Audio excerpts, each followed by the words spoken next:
Ve işte tam burada Hasan'ın dehasının bir başka yönü ortaya çıkıyor. O, suikastı sadece bir cinayet olarak görmüyordu, onu bir mesaj olarak görüyordu. Yani önemli olan sadece hedefi öldürmek değildi. Önemli olan bunu nasıl yaptığınızdı, ne zaman yaptığınızdı, nerede yaptığınızdı. Mesela bir veziri sarayında gizlice zehirleyip öldürebilirdiniz. Kimse anlamazdı. Herkes doğal sebeplerden öldü sanırdı. Ama bu Hasan'ın istediği şey değildi. O, herkesin görmesini istiyordu. Bu yüzden suikastlar genellikle kalabalık yerlerde yapılırdı. Camide, çarşıda, sarayın kapısında, toplantı sırasında. Neden? Çünkü böylece herkes görecekti. Herkes şahit olacaktı. Herkes korkacaktı. Bak, en güçlü adam bile korunamıyor. O halde sen nasıl korunacaksın? Mesajı verilecekti. Ve bir başka önemli detay, fedailer asla kaçmaya çalışmazdı. Suikastı yaptıktan sonra orada beklerlerdi. Korumaların kendilerini öldürmesine izin verirlerdi. Kaçmak korku işaretiydi ama orada kalmak cesaret, inanç, kararlılık işaretiydi. Fedai orada dikilip ölüme giderken mesaj şuydu: ben bu işi yapmak için geldim, yaptım, şimdi ölüyorum ama benim için bu bir yenilgi değil, bir zafer. Çünkü ben görevimi tamamladım. Bu da izleyenler üzerinde müthiş bir etki bırakıyordu. İnsanlar kendilerine soruyordu: bu adamlar kim ki ölümden hiç korkmuyor? Ne için bu kadar fedakarlık yapıyorlar? Acaba haklılar mı? İşte Hasan propaganda savaşını da kazanıyordu böyle. Alamut sadece bir kale değildi artık, bir fikir merkeziydi, bir hareketin kalbiydi. Hasan orada yaşıyordu ama inanın bana, sade bir hayat yaşıyordu. Lüks yok, gösteriş yok, sadece iş. Sabah erkenden kalkıyor, kitap okuyordu, yazıyordu, emir veriyordu, raporları inceliyordu. Yemekleri basitti, odası basitti, kıyafetleri basitti. Neden? Çünkü o kendini lider olarak değil, davanın bir hizmetkarı olarak görüyordu. Ve bu sadelik takipçilerinin gözünde onu daha da yüceltti. O dönemde sultanlar, vezirler, emirler lüks içinde yaşarken Hasan bir keşiş gibi yaşıyordu. Bu da ona ahlaki bir üstünlük sağlıyordu. İnsanlar diyordu ki, bakın, o güç için değil, inanç için yapıyor bunları. Ve bu inanç bulaşıcıydı. Her gün Alamut'a yeni insanlar geliyordu. İsmaili olmak istiyordu. Davaya katılmak istiyordu. Hasan'ın bir diğer özelliği de disiplin konusunda çok katı olmasıydı. Kuralları herkes için geçerliydi, istisnası yoktu. Hatta kendi ailesi için bile. Hasan'ın 2 oğlu vardı. Büyük oğlunun adı Muhammed, küçüğünün adı Ömer'di. Bir gün Muhammed'in şarap içtiği ihbar edildi. Şarap İslam'da haramdır ve İsmaililer için de yasaktı. Hasan oğlunu çağırdı, sordu. Muhammed inkar etti ama tanıklar vardı. Hasan ne yaptı biliyor musunuz? Kendi oğlunu idam ettirdi. Evet, kendi eliyle değil ama emrini verdi ve oğlu öldürüldü. Hasan'a göre kural kuraldı. Kim olursanız olun ona uyacaktınız. Eğer liderin oğlu kurallara uymazsa başkaları neden uysun ki? Bu olay Alamut'ta şok etkisi yarattı ama aynı zamanda Hasan'ın ne kadar prensipli olduğunu da gösterdi. İkinci oğlu Ömer de benzer bir kaderi yaşadı. Bir vezir öldürüldü ve bazıları Ömer'in bunda parmağı olduğunu söyledi. Hasan araştırma yaptırdı, şüpheler arttı. Ömer'i de idam ettirdi. Yani 2 oğlunu da kaybetti. Bazıları bunu acımasızlık olarak görür, bazıları delilik olarak görür. Ama Hasan'ın mantığında bu, prensiplerinden asla ödün vermemekti. O, kişisel duygularının davasını etkilemesine izin vermiyordu. 1090 yılına gelindiğinde Hasan artık sadece bir kale lideri değildi, bir hareketti. İran'ın kuzeyindeki dağlık bölgede onlarca kale daha İsmaililer tarafından ele geçirilmişti. Lamasar Kalesi, Gertkuh Kalesi, Maymundis Kalesi ve daha pek çok stratejik nokta. Bu kaleler birbiriyle koordine çalışıyordu. Haberleşme ağı kurulmuştu. Bir kaleden diğerine mesajlar hızlıca iletiliyordu. ve her kale bir üs gibiydi. Yani artık Alamut yalnız değildi. Bir kaleler ağının merkezi olmuştu. Bu da Hasan'ın gücünü kat be kat artırıyordu. Düşman bir kaleyi kuşatsa bile diğer kalelerden yardım geliyordu. Ya da düşman birkaç kaleyi kuşatmak için ordusunu böldüğünde her cephede zayıf kalıyordu. Yani Hasan coğrafyayı çok akıllıca kullanmıştı. Ama asıl savaş psikolojik savaştı ve bu savaşta Hasan açık ara öndeydi. O düşmanlarının kafasında yaşıyordu. Sultanlar, vezirler, emirler sürekli etraflarına bakıyordu. Acaba aramızda bir fedai var mı diye. Kimseye güvenemiyorlardı. En yakın danışmanları bile şüpheli hale gelmişti. Fedailer o kadar iyi kılık değiştiriyordu ki yıllarca birinin yanında çalışabilir, sonra bir anda hançeri çıkarabilirdi. Bu belirsizlik, bu sürekli tehdit hissi adamları psikolojik olarak yıpratıyordu. Bazı liderler paranoyak hale geldi, saraylarından çıkmaz oldular, yemeklerini zehir korkusuyla yemez oldular. Yani Hasan savaşmadan kazanıyordu bir anlamda. Ve şimdi geldik en önemli noktaya. İlk büyük suikast. Hasan'ın fedailerini bu kadar detaylı eğitmesinin, bu kadar özenle hazırlamasının bir nedeni vardı. O, büyük bir darbe vurmak istiyordu. Öyle bir darbe ki tüm İslam dünyası sarsılsın. Ve hedefini seçmişti. Nizamülmülk. Bu isim o dönem için çok önemliydi. Nizamülmülk sadece bir vezir değildi.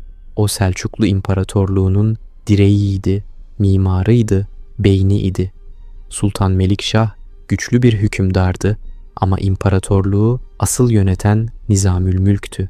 O devlet sistemini kurmuştu, medreseler açmıştı, yollar yaptırmıştı, ticareti düzenlemişti, orduyu organize etmişti ve en önemlisi Sünni İslam'ın en büyük savunucusuydu. İsmailiye'ye karşı sistemli bir baskı başlatmıştı. İsmaililer yakalandığında yargılanmadan idam ediliyordu. Mallarına el konuyordu. Aileleri sürgüne gönderiliyordu.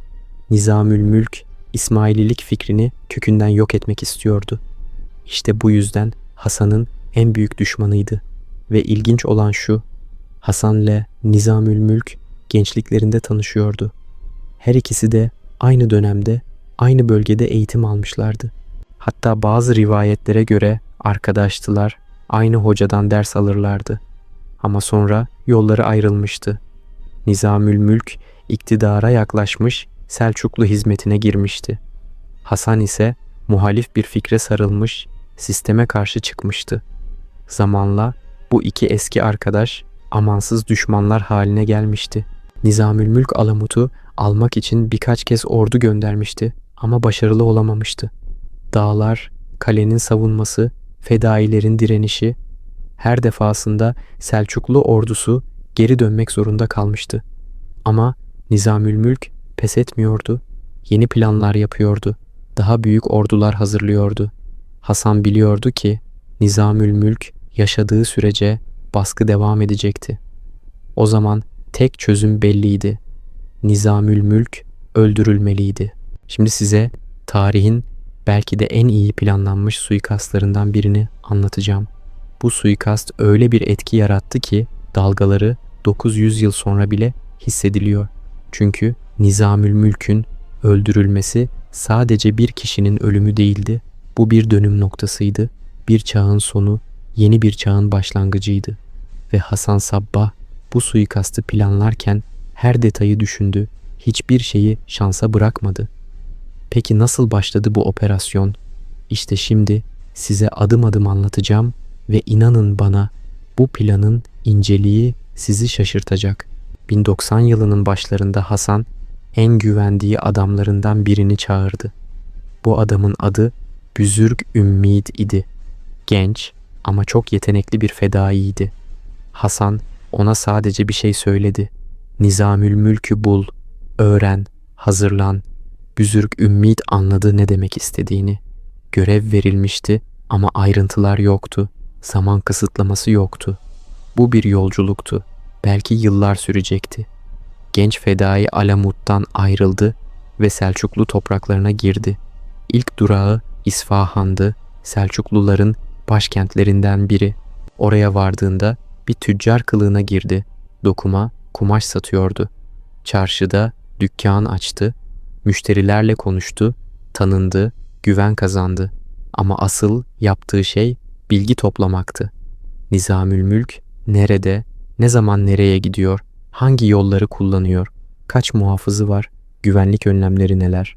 Aylarca, belki yıllar boyunca bu bilgileri topladı. Bazen İsfahan'daydı, bazen Bağdat'ta, bazen Rey'de. Nizamülmülk'ün gittiği her yere o da gitti. Ama dikkat çekmeden, sessizce, gölge gibi. Öyle ki Nizamülmülk'ün adamları bile fark etmedi uzun süre. Bu arada Nizamülmülk yaşlanıyordu. Artık 70 yaşını geçmişti. Saçları tamamen beyazlamıştı. Sakalı uzundu. Ama zihni hala çok keskindi. Her gün işleri takip ediyor, raporları okuyor, kararlar veriyordu. Sultan Melikşah ona çok güveniyordu. Neredeyse her konuda onun tavsiyesini alıyordu. Ama Nizamülmülk yorulmuştu. Onlarca yıl vezirlik yapmıştı. Sayısız krizle uğraşmıştı. Savaşlar yönetmişti. Komplo çeviren adamları bertaraf etmişti. Artık dinlenmek istiyordu. Belki görevden çekilip son yıllarını huzur içinde geçirmek istiyordu. Ama Sultan Melikşah onu bırakmıyordu. "Sensiz olmaz. Sen benim sağ kolumsun," diyordu. Nizamülmülk mecburen devam ediyordu. Bir yandan da endişeliydi. Çünkü İsmaililer konusu giderek büyüyordu. Alamut düşmemişti. Hasan güçleniyordu. Her gün yeni kaleler ele geçiriliyordu. Nizamülmülk bunu durduramıyordu ve bu onu çileden çıkarıyordu. Bir akşam vezir odasında oturmuş, yanındaki danışmanlarına dert yanıyordu. "Bu Hasan meselesi bizi bitirecek, bu adam durdurulmazsa büyük belalar göreceğiz," diyordu. Ne kadar haklıydı, kendisi için ne kadar geçti bu söz ama bilmiyordu henüz. 1092 yılının sonbaharına geldik. Ramazan ayıydı. Sultan Melikşah İsfahan'dan Bağdat'a gidiyordu. Yanında devasa bir kafile vardı. Vezirler, komutanlar, saray mensupları, muhafızlar, hizmetçiler, belki 1000 kişilik bir kafile. Ve tabii Nizamülmülk de bu kafiledeydi. Yolculuk uzundu, günlerce sürecekti. Selçuklu toprakları genişti ve bir şehirden diğerine gitmek zordu o dönemde. Yollar pek iyi değildi. Dağlar aşılacaktı, nehirler geçilecekti. Ama sultan rahat bir yolculuk yapmak istiyordu. Bu yüzden her gece bir konakta duruluyordu. Bu konaklar çoğunlukla yerel beylerin konuk evleriydi ya da özel olarak hazırlanmış çadır kamplarıydı. Kafile yavaş yavaş ilerliyordu ve nihayet Bağdat yakınlarına, Nehavend bölgesine geldiler. Burası İran'ın batısında stratejik bir konumdaydı. Kafile burada bir gece konaklayacaktı. Akşam karanlığı çökerken çadırlar kuruldu, ateşler yakıldı, yemekler hazırlandı. Sultan kendi çadırına çekildi, vezirler kendi çadırlarına, askerler nöbet yerlerini aldı. Nizamülmülk o akşam yorgundu. Uzun yolculuk onu epey yıpratmıştı. Taht-ı-Revan'ında uzanmış, dinleniyordu. Yanında birkaç hizmetçi vardı, bir de yakın danışmanı. Dışarıda muhafızlar nöbet tutuyordu. Her şey normal görünüyordu. Ama işte o sırada kamp alanının yakınlarında, karanlıkların arasında bir adam bekliyordu. Büzürk Ümmid, yani Hasan'ın fedaisi. Yıllardır beklediği an gelmişti.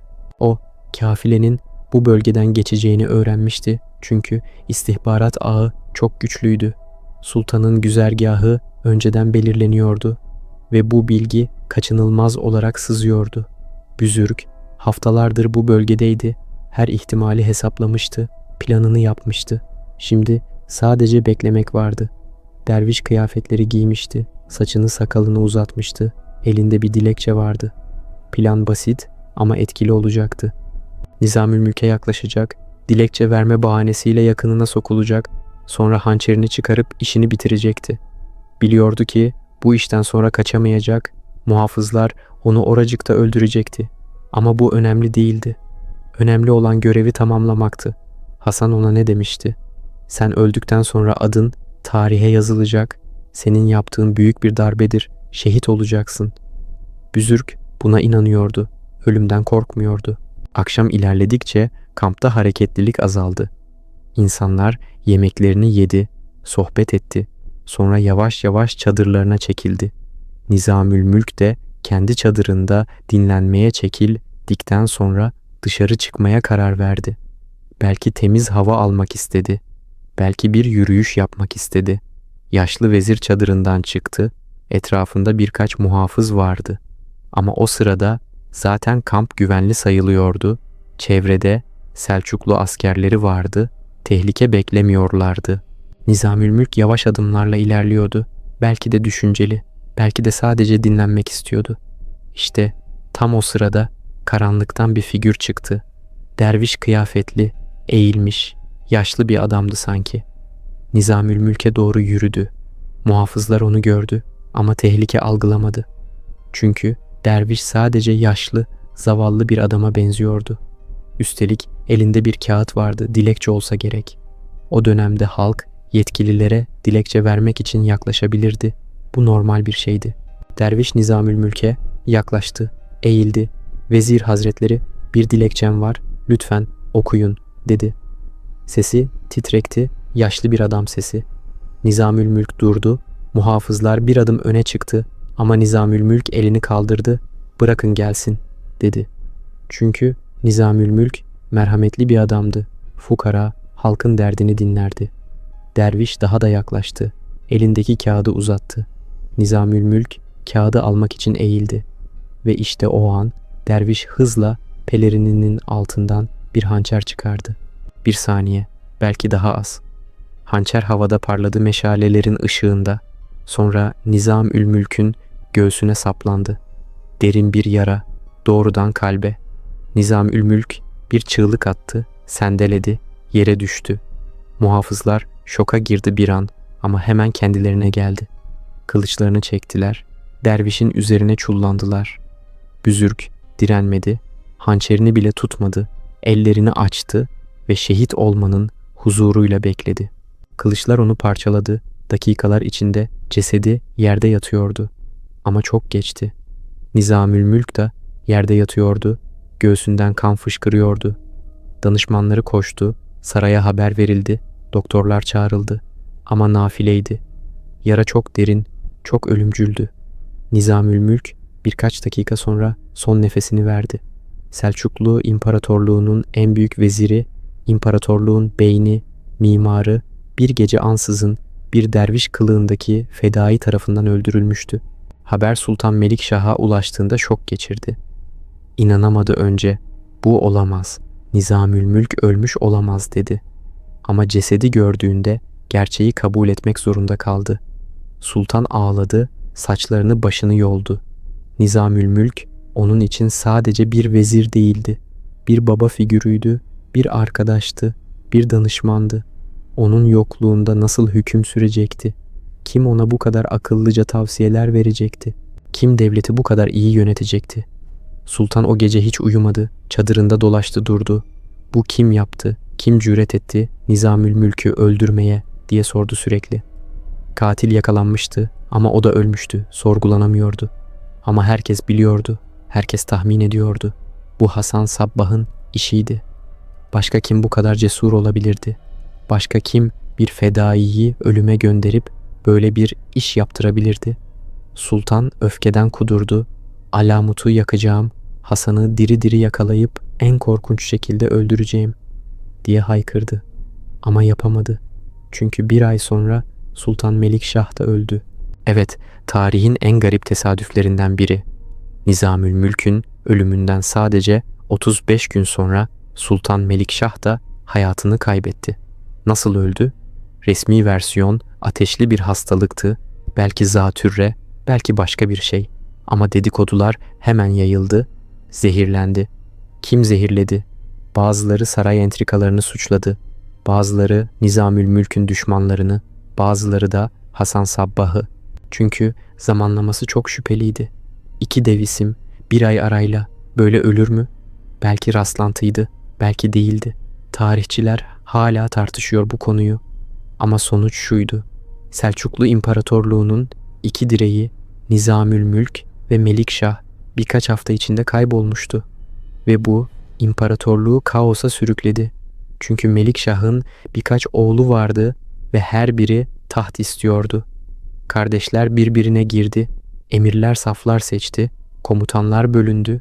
Selçuklu İmparatorluğu parçalanmaya başladı. Tam da Hasan'ın istediği gibi. Şimdi düşünün, Hasan bir ordu kullanmadı, bir savaş açmadı, tek bir kale bile kuşatmadı. Sadece bir hançer, bir fedai, bir an ve sonuç bir imparatorluğun çöküşünün başlangıcı. Bu mu psikolojik savaşın gücü? İşte bu. Hasan Alamut'ta oturmuş, belki de bir çay içerken haberi aldı. Nizamülmülk öldü. Ne yaptı? Kaynaklara göre sadece başını salladı ve Allah'ın iradesi dedi. O biliyordu bunun ne anlama geldiğini. Bu sadece bir adamın ölümü değildi. Bu bir mesajdı. Biz size ulaşabiliriz. Ne kadar güçlü olursanız olun, sizi koruyamayız. Ve bu mesaj tüm İslam dünyasına yankılandı. Emirler, beyler, sultanlar korkmaya başladı. Acaba sıra bende mi diye düşündüler. Bazıları Hasan'la anlaşma yapmaya çalıştı. Bazıları ona hediyeler gönderdi. Bazıları onu rahat bırakmaya karar verdi. Çünkü kimse Nizamülmülk'ün akıbetine uğramak istemiyordu. Ama Hasan durmadı. Nizamülmülk suikastı sadece başlangıçtı. Çünkü o tüm İslam dünyasına bir ders vermek istiyordu. Biz İsmaililer ezilmeyiz, baskılanmayız, yok edilmeyiz. Biz güçlüyüz ve sizin zulmünüze karşı koyacağız. Ve bunun için daha fazla suikasta, daha fazla operasyona ihtiyaç vardı. 1095 yılında Musul hükümdarı Kerboğa hedef alındı. Kerboğa güçlü bir komutandı. Haçlılara karşı savaşmış, İsmailiye'ye de düşmanlık besliyordu. Hasan onu listesine ekledi. Kerboğa bir gün camiden çıkarken 2 fedai üzerine yürüdü. Muhafızları müdahale etmeye çalıştı ama iş işten geçmişti. Hançerler Kerboğa'nın bedenine girmişti. Yere yığıldı, birkaç dakika içinde öldü. Fedailer orada kaldı. Muhafızlar onları öldürdü. Ama mesaj verilmişti. Siz Haçlılara karşı savaşırken biz sizin arkanızdan vurabiliriz. 1099 yılında sıra Suriye'deki bir Arap prensine geldi. Homs emiri Cenahüddevle Haçlılarla işbirliği yapıyordu. Onlara bilgi sağlıyordu. Bazen ortak seferler düzenliyordu. İsmailiye'ye de düşmandı. Hasan onun için özel bir plan yaptı. Çünkü Cenahüddevle çok dikkatli bir adamdı. Her zaman muhafızlarla dolaşıyordu, saraya yabancı almıyordu. Ama Hasan'ın fedaileri sabırlıydı. Bir fedai 6 ay önceden Homs'a gitti. Bir hizmetçi olarak saraya girdi, temizlik işlerinde çalıştı. Her gün Cenahüddevle'yi görüyordu. Ama hiçbir şey yapmıyordu, sadece bekliyordu, güven kazanıyordu. Zamanla saray mensupları ona alıştı, o sadece bir hizmetçiydi. Kimse onu tehdit olarak görmedi. 6 ay sonra bir gece herkes uyuduktan sonra fedai silahını aldı ve Cenahüddevle'nin odasına gitti. Kapıyı açtı, içeri girdi. Emir yatağında uyuyordu. Fedai yaklaştı ve hançerini göğsüne sapladı. Cenahüddevle bir çığlık atmaya bile vakit bulamadı. Oracıkta öldü. Fedai kaçmadı, orada bekledi. Muhafızlar geldiğinde kendini teslim etti. Sorgulandı. Neden yaptın? Cevabı basitti. Hasan Sabbah emretti. Sonra idam edildi. Ama iş bitmişti. Şimdi size bu suikastların ortak noktasını söyleyeyim. Hepsi farklı yöntemlerle yapıldı. Nizamülmülk yolda öldürüldü. Kerboğa camide, Cenahüddevle yatağında. Neden farklı? İşte Hasan'ın dehasının bir başka boyutu. O tekrar etmiyordu aynı taktikleri. Her operasyon benzersizdi. Her plan özeldi. Böylece düşmanlar kendilerini nasıl koruyacaklarını bilemiyordu. Şurada güvenliğimi arttırayım deseler, Hasan başka bir noktadan vuruyordu. Bunu yapmayayım deseler, bambaşka bir yöntem kullanılıyordu. Bu belirsizlik korkunun kendisiydi. Hiçbir yerde, hiçbir zamanda güvende değildiniz. 1104 yılında tarihin en ilginç olaylarından biri yaşandı. Hedef Bu sefer Sultan Ahmet Sencer'di. Sencer o dönemin en güçlü Selçuklu sultanlarından biriydi. Büyük bir ordusu vardı, geniş toprakları kontrol ediyordu. İsmailiye'ye karşı sert tedbirler almıştı, Alamut'u kuşatma planları yapıyordu. Bir sabah Sencer uykudan uyandı, yatağından kalktı. Her zamanki gibi muhafızlar dışarıda nöbet tutuyordu, saray güvenliydi. Ama bir şey dikkatini çekti. Yastığının altında bir şey vardı, sert bir nesne. Eliyle yokladı, çıkardı. Karşısında ne gördü biliyor musunuz? Bir hançer. Üzerinde bir not vardı. Notu okudu ve kanı dondu. Not şöyleydi: eğer niyet kötü olsaydı, bu hançer yumuşak yastığınız değil, sert kalbinizde olurdu. Yani mesaj açıktı. Biz bu gece odana girdik, yatağının yanına kadar geldik, seni öldürebilirdik ama öldürmedik. Bu bir uyarı. Bir dahaki sefere merhamet göstermeyebiliriz. Sencer dehşete kapıldı. Nasıl olmuştu bu? Saray tam bir kale gibiydi. Duvarlar yüksekti, kapılar sağlamdı, her yerde muhafız vardı. Yine de Hasan'ın adamları içeri girmişti, koridorlardan geçmişti, odasına kadar ulaşmıştı, yastığının altına hançer bırakmıştı ve hiç kimse fark etmemişti. Demek ki sarayda bir fedai vardı ya da birkaç fedai.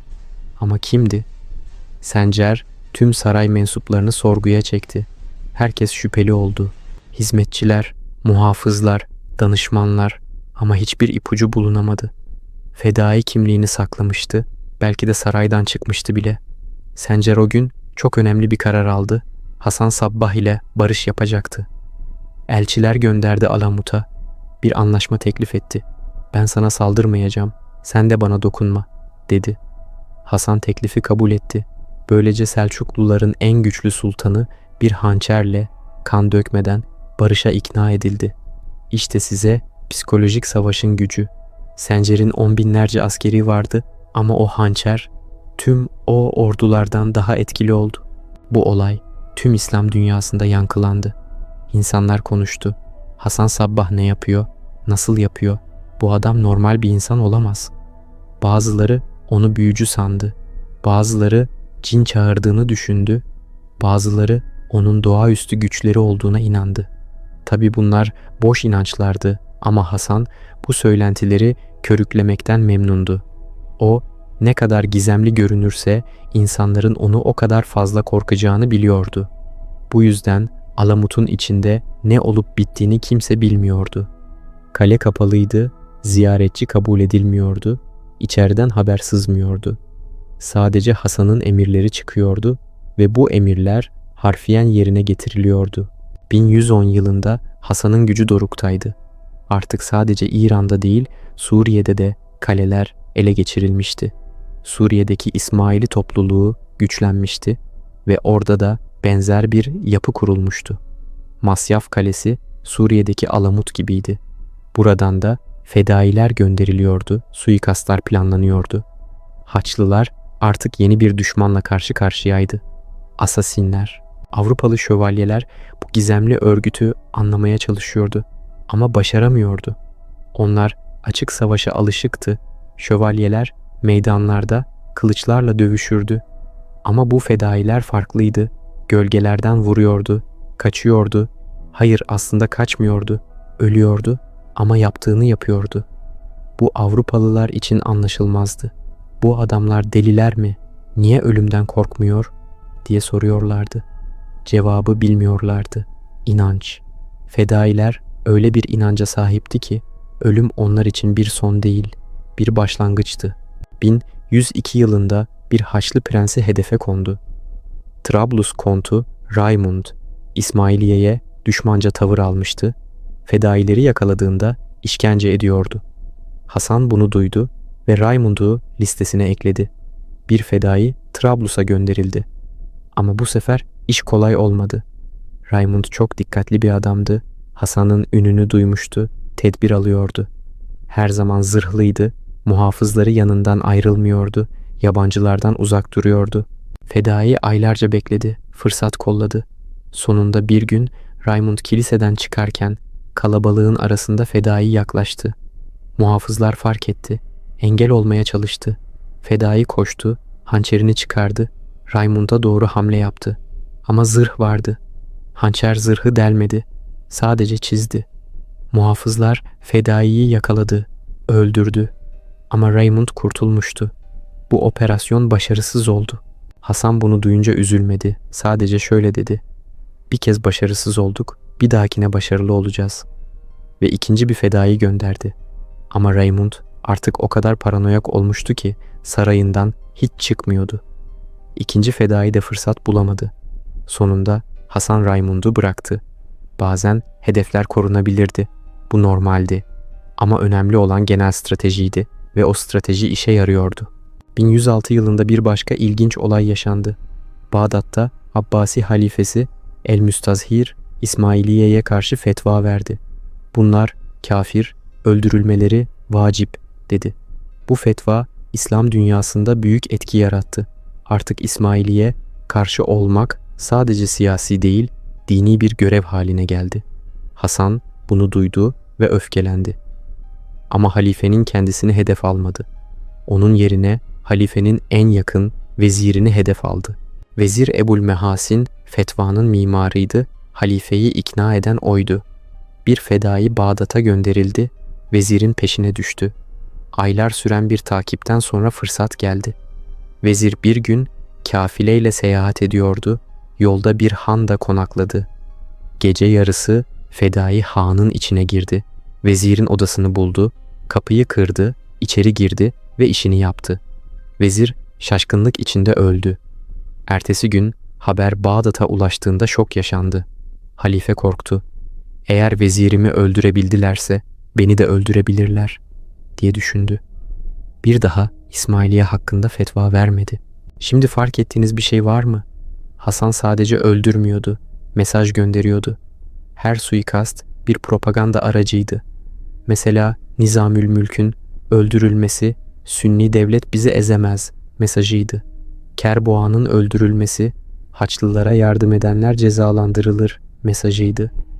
Sencer'e hançer bırakılması, biz merhametliyiz ama aynı zamanda güçlüyüz mesajıydı. Yani her operasyon sadece fiziksel bir eylem değil, aynı zamanda psikolojik bir operasyondu. Ve bu psikolojik savaş o kadar etkili oldu ki Hasan'ın asıl gücünü oluşturdu.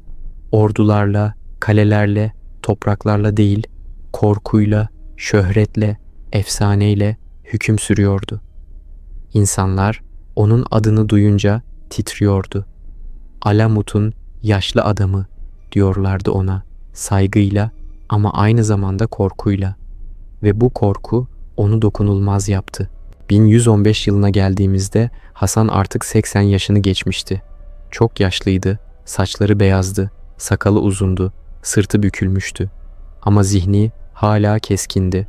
Her gün çalışıyordu, okuyordu, yazıyordu, emirler veriyordu. 35 yıl boyunca Alamut'tan çıkmamıştı. 2 kez bile kalenin dışına adım atmamıştı. Hayatını tamamen davasına adamıştı. 2 oğlunu kaybetmişti. Eşi ölmüştü. Yalnızdı. Ama yalnız değildi aslında. Binlerce takipçisi vardı. Onlar için o sadece bir lider değil, neredeyse bir peygamberdi. Ona Seyyidna yani Efendimiz diyorlardı. Ve o bu sevgiyi, bu saygıyı hak ediyordu. Her şeyini vermişti davası için. 1124 yılının yaz aylarında Hasan hastalandı. Yaşlılık, yorgunluk, belki de içindeki yalnızlık onu bitiriyordu. Yatağa düştü, kalkmadı bir daha. Son günlerinde halefini belirledi. Büzürg Ümmid, evet Nizamülmülk'ü öldüren fedai değil, aynı adı taşıyan sadık bir komutan. Hasan ona emanet etti hareketi. Devam ettir, benim yaptığımı sen yap, asla pes etme dedi. Büzürg ağladı, sen olmadan nasıl olacak dedi. Hasan gülümsedi, ben ölsem bile fikir yaşayacak, hareket sürecek, Alamut ayakta kalacak dedi. Ve birkaç gün sonra 1124 yılının 12. ayında Hasan Sabbah son nefesini verdi. 35 yıl Alamut'u yöneten adam, tarihin en gizemli figürlerinden biri öldü. Cesedi Alamut'ta gömüldü. Tam nereye gömüldü bugün bile kesin bilinmiyor. Ama mezarı üzerine bir kitabe yazılmış. Burada yatan adam korkusuzlukla davası için yaşadı ve öldü. Hasan'ın ölümü hareketin sonu olmadı. Aksine yeni bir başlangıç oldu. Büzürg Ümmid liderliği devraldı ve Hasan'ın yolundan gitti. Fedailer eğitilmeye devam etti. Suikastlar planlanmaya devam etti. Korku yaratılmaya devam etti. Alamut güçlenmeye devam etti. İran'daki kaleler ağı genişledi. Suriye'deki yapılanma sağlamlaştı. İsmaili hareketi artık bir imparatorluk gibiydi. Görünmez ama her yerde hissedilen bir güçtü. Ve bu güç Hasan'ın mirasıydı. O öyle sağlam bir temel atmıştı ki kendisi gitse bile yapı ayakta kalabiliyordu. Haçlı Seferleri dönemi Orta Doğu kan gölüne dönmüştü. Avrupalı şövalyeler kutsal toprakları ele geçirmek için gelmiş, sahil şeridinde krallıklar kurmuşlardı. Kudüs Krallığı, Antakya Prensliği, Trablus Kontluğu, Urfa Kontluğu, Hristiyan Avrupa ile Müslüman Doğu arasında amansız bir savaş sürüyordu. Ama bu savaşın içinde bir başka güç sessizce manevra yapıyordu. İsmaililer.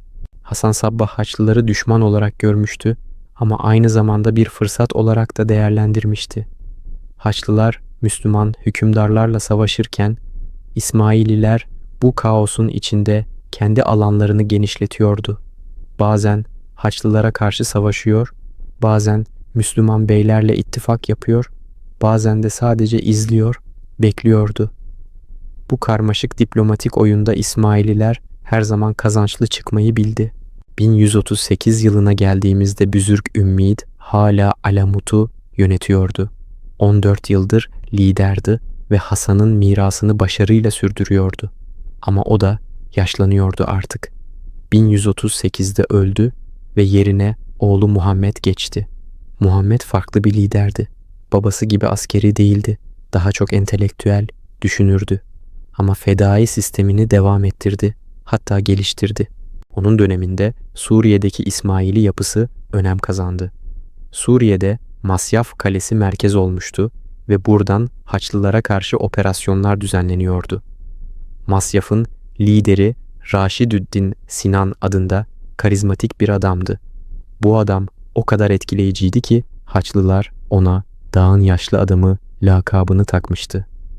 Aslında bu lakap Hasan Sabbah için de kullanılıyordu ama zamanla Sinan'la özdeşleşti. Sinan Suriye'de neredeyse bağımsız hareket ediyordu, Alamut'tan talimat alıyordu ama kendi inisiyatifini de kullanıyordu. 1152 yılında Haçlılar Dımaşk'a saldırmaya karar verdi.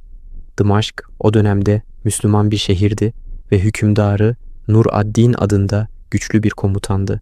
Nur ad-Din Haçlılara karşı savaşan en önemli Müslüman liderlerden biriydi. Ama aynı zamanda İsmaililerle de problemleri vardı.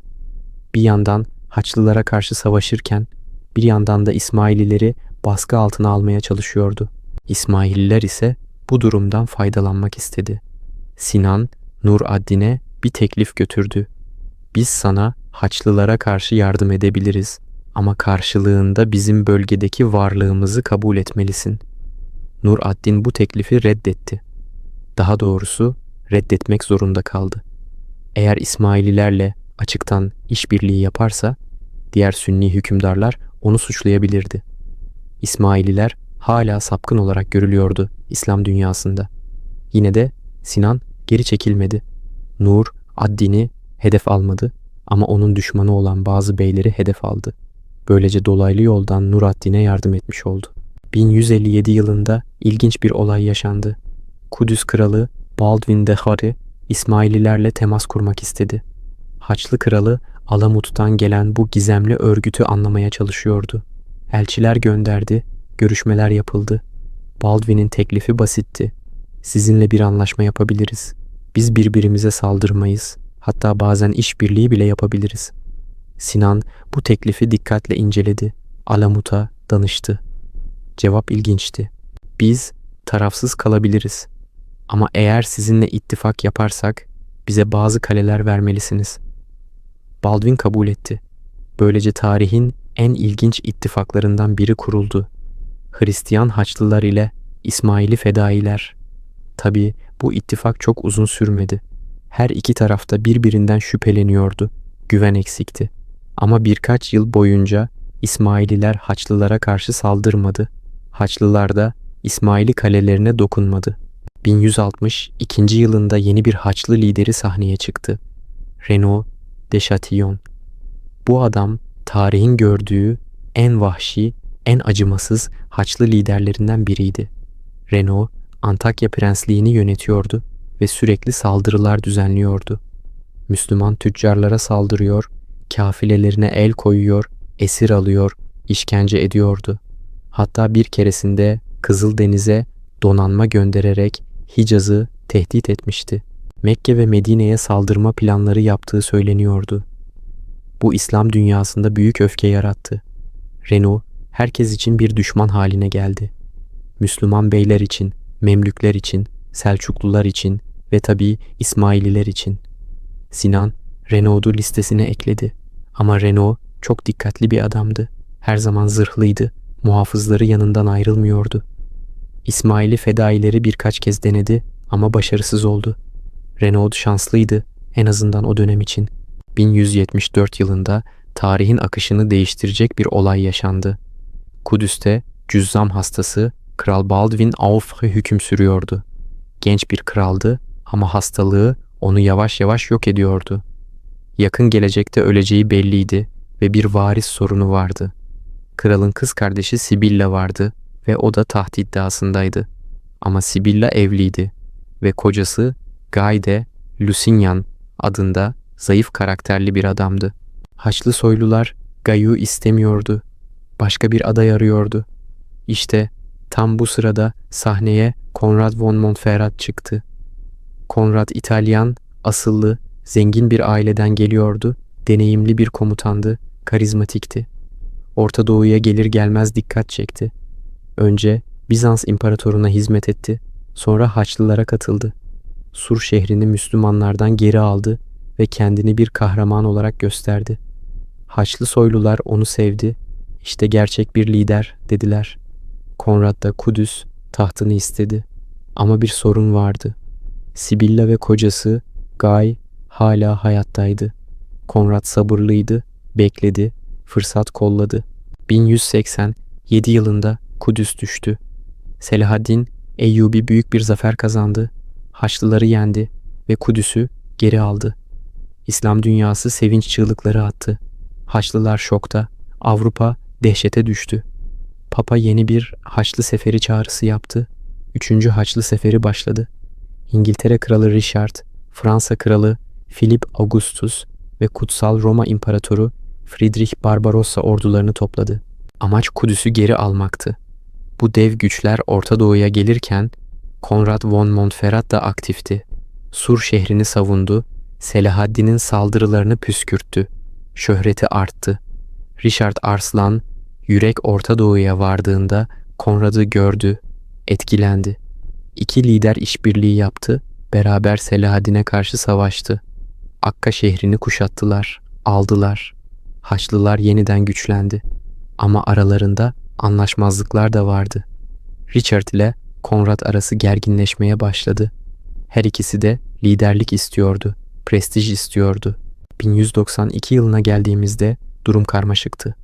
Guy de Lusignan hala Kudüs kralı unvanını taşıyordu ama Kudüs Müslümanların elindeydi. Konrad ise Sur'da hüküm sürüyor ve gerçek kral olduğunu iddia ediyordu. Haçlı soylular ikiye bölünmüştü. Bazıları Guy'ı destekliyor, bazıları Konrad'ı. Richard Arslan yürek ortada kalmıştı. Bir karar vermesi gerekiyordu. Uzun düşündü, tartıştı, danıştı.